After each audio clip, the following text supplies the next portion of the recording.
Jadi di sini motor dari cc kecil sampai cc besar pajaknya sama $1. Serius? Sama semua.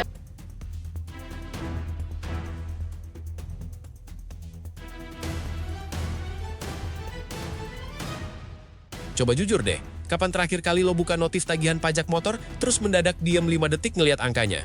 Duit segitu bisa buat isi bensin sebulan penuh. Malah habis buat selembar kertas STNK doang. Sekarang bayangin ada negara yang dulu sering jadi bahan bercandaan warganet, dicap kecil, miskin, cuma modal jual minyak, tapi warganya cuma bayar pajak kendaraan nggak sampai 200.000 setahun, nggak peduli itu motor, bebek butut, atau mobil keluarga. Ironisnya, yang katanya kurang mampu, ini justru nggak bikin rakyatnya senewen tiap tahun kayak kita. Nama negaranya, Timor Leste. Tapi sebelum lo buru-buru mikir, wah enak banget ya di sana, gue pindah aja, gue mau kasih tahu satu hal dulu. Angka pajak murah ini justru nunjukin sisi lain dari negara ini yang jarang dibahas. Ada alasan dibalik kenapa mereka bisa semurah itu. Dan itu alasan yang sama juga yang jadi tantangan terbesar mereka. Ini yang bakal kita bongkar sampai akhir video ini. Oke, balik ke topik utama. Timor Leste ini negara yang merdeka penuh baru di awal 2000-an. Jadi umurnya belum genap seperempat abad, masih lebih muda dari sebagian orang tua kita. Dan selama ini publik Indonesia, terutama di media sosial, sering ngelihat negara ini dengan kacamata sebelah. Dianggap kecil, miskin, minim sumber daya selain minyak dan gas, bahkan sering dijadiin bahan meme, negara yang salah pilih buat merdeka. Realitanya nggak sesederhana itu. Dan justru dari sisi kebijakan fiskal ke rakyatnya, ada beberapa hal yang bisa bikin kita mikir ulang. Coba kita bedah dari sisi pajak kendaraan dulu, karena ini yang paling sering jadi bahan obrolan. Berdasarkan aturan yang berlaku di sana, tarif pajak tahunan kendaraan bermotor di Timor Leste ditetapkan flat sekitar $10 AS per tahun. Setara kurang lebih 150 ribuan sampai 160 ribuan rupiah tergantung kurs. Dan ini bukan cuma buat motor kecil, tapi berlaku untuk hampir semua jenis kendaraan, dari roda 2 sampai mobil pribadi. Bandingin sama Indonesia, di mana pajak tahunan mobil aja bisa nyampe jutaan rupiah tergantung kapasitas, mesin, dan tahun kendaraan. Jomplangnya kelihatan banget kan? Yang bikin menarik. Sistem ini sifatnya tetap nggak dihitung berdasarkan harga atau nilai kendaraan kayak di kita. Jadi nggak peduli itu mobil harga 200 juta atau 2 miliar, angka pajaknya ya segitu-segitu aja. Coba bandingin sama sistem di Indonesia yang berjenjang berdasarkan nilai jual kendaraan, kapasitas mesin, sampai tahun produksi. Makin baru dan makin gede sesinya, makin gede juga tagihannya tiap tahun. Di Timor Leste logikanya dibalik.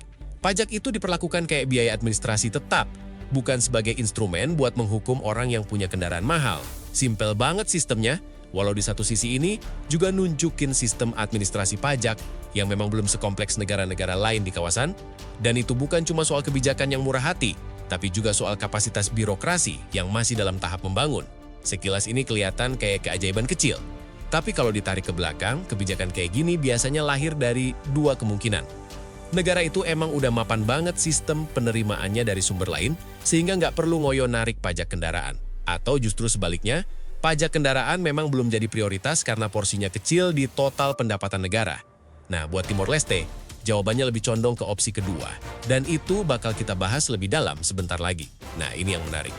Negara yang sering dianggap kurang mampu, ini justru punya beban pajak ke rakyat yang jauh lebih ringan dibanding negara-negara yang dianggap lebih maju di kawasan Asia Tenggara.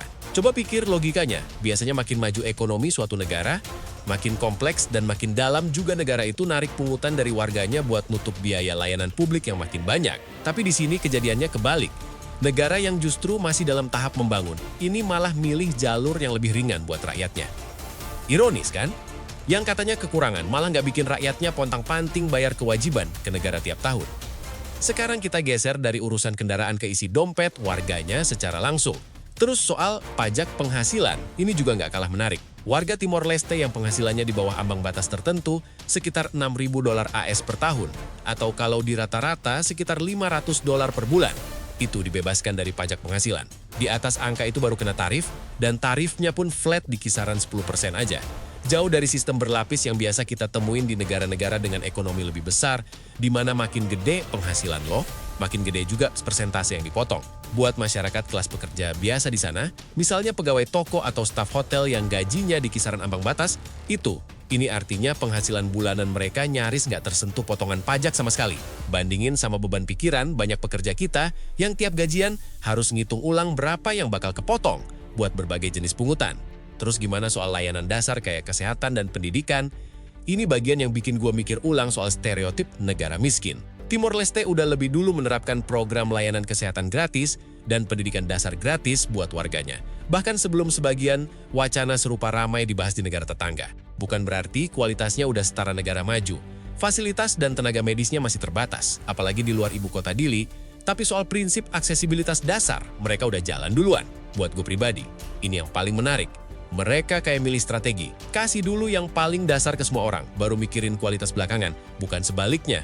Nah, ini yang jadi pertanyaan besar tadi. Kalau sumber dayanya terbatas, gimana caranya negara ini bisa kasih subsidi segitu banyak ke rakyatnya? Jawabannya nggak sesederhana, negara ini kaya. Justru sebaliknya, Timor Leste ini secara ekonomi masih sangat bergantung ke satu sektor doang, minyak dan gas bumi.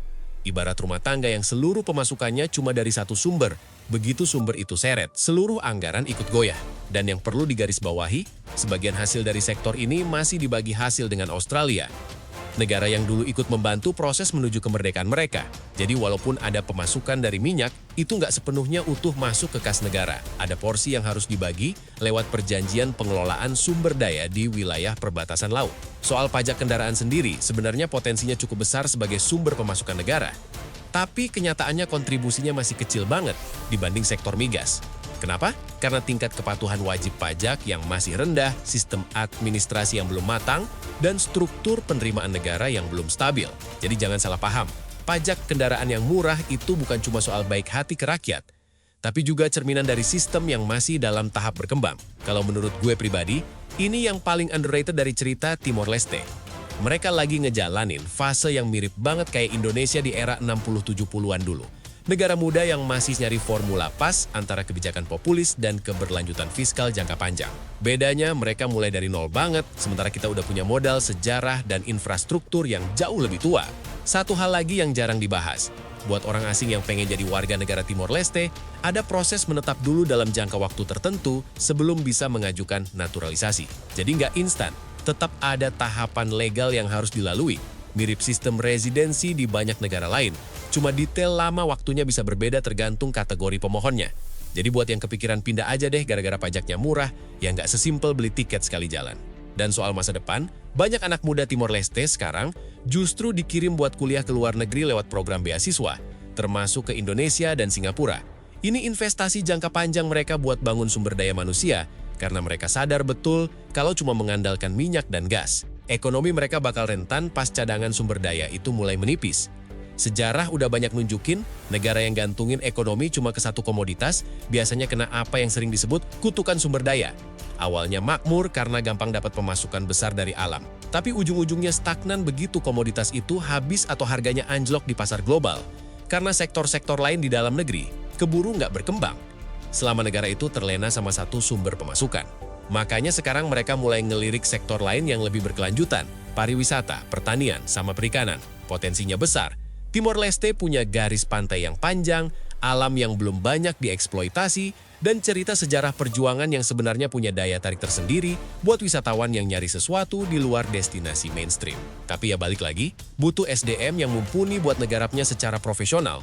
Dan itu proses yang nggak bisa instan, butuh waktu 1-2 generasi biasanya, bukan cuma satu periode pemerintahan. Jadi kalau tadinya kita mikir ini semata soal negara kecil yang lagi hoki, sebenarnya nggak sesimpel itu. Ini cerita tentang negara yang lagi bertaruh besar, ngasih keringanan ke rakyatnya di masa sekarang. Sambil berharap fondasi jangka panjangnya, pendidikan, diversifikasi ekonomi, tata kelola yang bersih bisa kebangun sebelum sumber daya alam mereka habis. Kalau berhasil, bukan nggak mungkin dalam 1 dekade ke depan, gap ekonomi mereka sama negara-negara tetangga bakal makin nyempit.